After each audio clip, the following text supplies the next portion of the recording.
اشرف ترین مخلوق پروردگار عالم کی عقل ہے.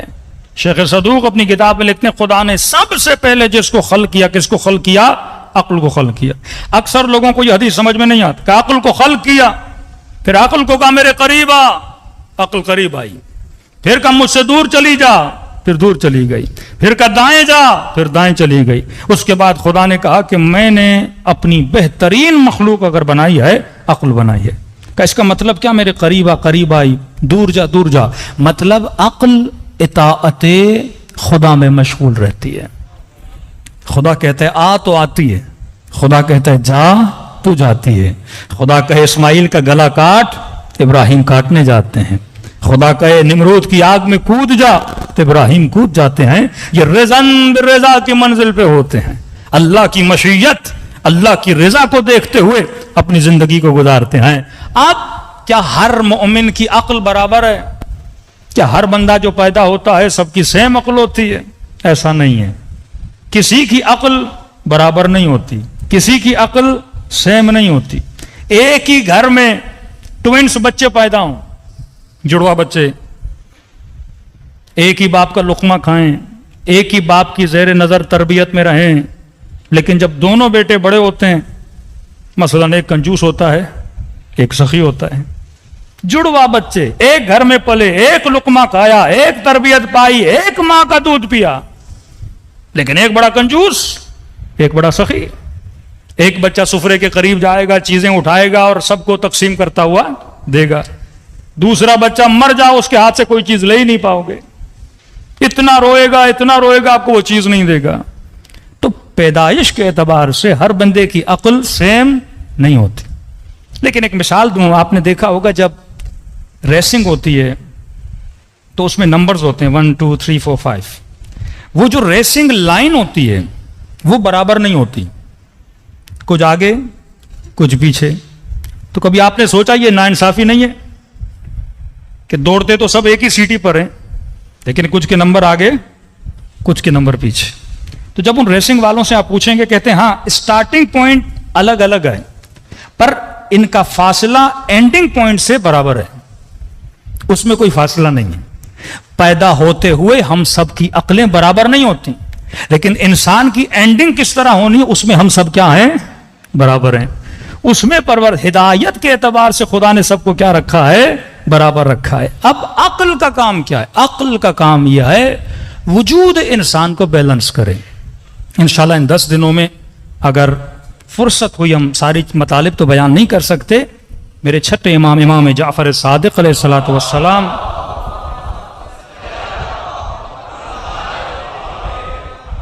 مولا کی ایک حدیث ہے جس کی شرح امام راحل امام خمینی نے لکھی ہے. جنود عقل اور جنود جہل، لشکر عقل، لشکر جہل. کہتے ہیں 75 لشکر ہیں جہالت کے اور 75 لشکر ہیں عقل کے.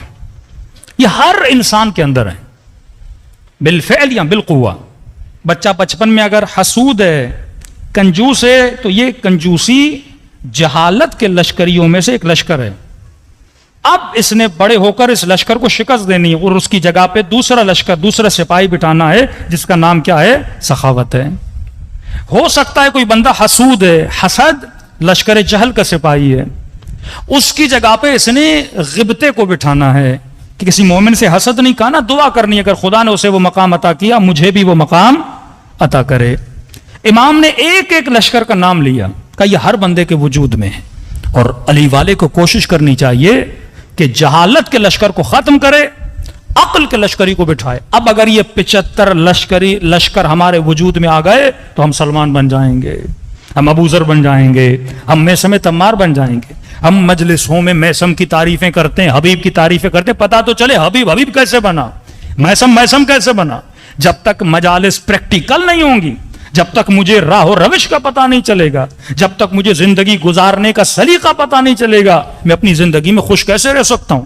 فرمایا مومن کے دل پر خدا ایک سکون نازل کرتا ہے کہ دنیا کا کوئی ٹینشن، کوئی پریشانی اس کے وجود کو تلاطم میں نہیں لا سکتی. یہ مومن وہ ہے جس نے ان جنود عقل اور جنود جہل، لشکر عقل اور لشکر جہل کو پہچانا ہے. دوسری دلیل اس ٹاپک کو اختیار کرنے کی کہ آج جو ہمارے ملک کے حالات چل رہے ہیں، مکمل طور پر اس ملک پر جہالت کی حکومت ہے، عقل کی حکومت نہیں ہے۔ لوگ یہ سمجھتے ہیں کہ جہل کے مقابلے میں علم ہے، اللہ کے معصوم فرماتے ہیں نہیں، علم جہالت کے مقابلے میں نہیں ہے، علم کے عقل کے مقابلے میں جہل ہے، علم کے مقابلے میں جہل نہیں ہے، کیونکہ آپ کے معاشرے میں کئی ایسے عالم ہیں جو جاہل ہیں۔ جاہل اسے بولتے ہیں جس میں عقل نہیں، جاہل اسے نہیں بولتے جس میں علم نہیں۔ قاضی شرح صاحب علم ہے لیکن عقل ہے کہ نہیں؟ عقل نہیں ہے، مطلب جاہل ہے۔ معصوم کبھی اسے جاہل نہیں کہتے، جو بی اے پاس ہے، ایم اے پاس ہے، پی ایچ ڈی ہے، ڈاکٹر ہے، پروفیسر ہے، ہو سکتا ہے پروفیسروں پر جاہل ہو، تو دنیا جاہل اسے بولتی ہے جو ان پڑھ ہے، اہل بیت جاہل اسے بولتے ہیں جو بے عقل ہے۔ بتائیے کس چرسی، کس موالی کو نہیں پتا کہ نشہ نقصان دہ ہے؟ میں ایک انٹرویو دیکھا، اس چرسی سے پوچھ رہا ہے نشہ کو نقصان دہ ہے، کیوں پی رہے ہو؟ عقل نہیں ہے، جاہل ہے۔ ہر نشے کرنے والے کو پتا ہے کہ نشہ نقصان دہ، میری جان لیوا ہے، دنیا آخرت خسرہ دنیا والآخرت، لیکن نشہ کرتا ہے کیونکہ صاحب عقل نہیں ہے۔ یہ ناچنے والے، یہ گانے والے، یہ فحاشی پھیلانے والے، یہ ظلم کرنے والے، کس کو نہیں پتا کہ آخرت میں جواب دینا ہے؟ کس کو نہیں پتا کہ گناہ ہمیں جہنم کی طرف لے جائے گا؟ علم ہے اس کے پاس، عقل نہیں ہے۔ اس عقل کو بندہ مضبوط کرے۔ جناب یوسف کا واقعہ 100 آیتوں میں خدا نے بیان کیا، یہ بتانے کے لیے کہ شہوت تیرے پاس بھی ہے، شہوت سب کے پاس ہے۔ یوسف کے پاس بھی شہوت تھی، لیکن یوسف نے اپنی عقل کی مینجمنٹ کے اندر اپنی شہوت کو کیا کیا؟ کنٹرول کیا۔ عقل بہترین مینیجر ہے جو تمہارے جذبات کو، تمہارے احساسات کو، تمہارے غصے کو، تمہارے حسد کو کنٹرول کرتا ہے۔ ان گھروں میں تباہی بپا ہو جاتی ہے، کتنے جوانوں کی انرجیاں تباہ ہو جاتی ہیں، کتنے گھروں میں 10-10 سال 15-15 سال فضول قسم کے جھگڑے، بہو کے پتہ نہیں ساس کے جھگڑے، بیوی کے جھگڑوں میں انرجیز تباہ ہو جاتی ہیں، کیونکہ کسی کو نہیں پتا کہ میں نے اپنے جذبات کو کنٹرول کیسے کرنا ہے، میں نے اپنے حسد کو ہینڈل کیسے کرنا ہے، میں نے اپنے غصے کو کنٹرول کیسے کرنا ہے، میں نے اپنی زبان کو کنٹرول کیسے کرنا ہے۔ اور یہ کون بتائے گا؟ یہ مکتب اہل بیت میں اہل بیت علیہ الصلوۃ والسلام، جن کو باب مدینۃ العلم کہا، جو صاحب علم رسول اور صاحب علم خدا ہیں، وہی ہمیں بتا سکتے ہیں کہ تم نے اپنے اوپر کنٹرول کیسے کرنا ہے۔ صلوات پڑھے محمد و آل محمد پر۔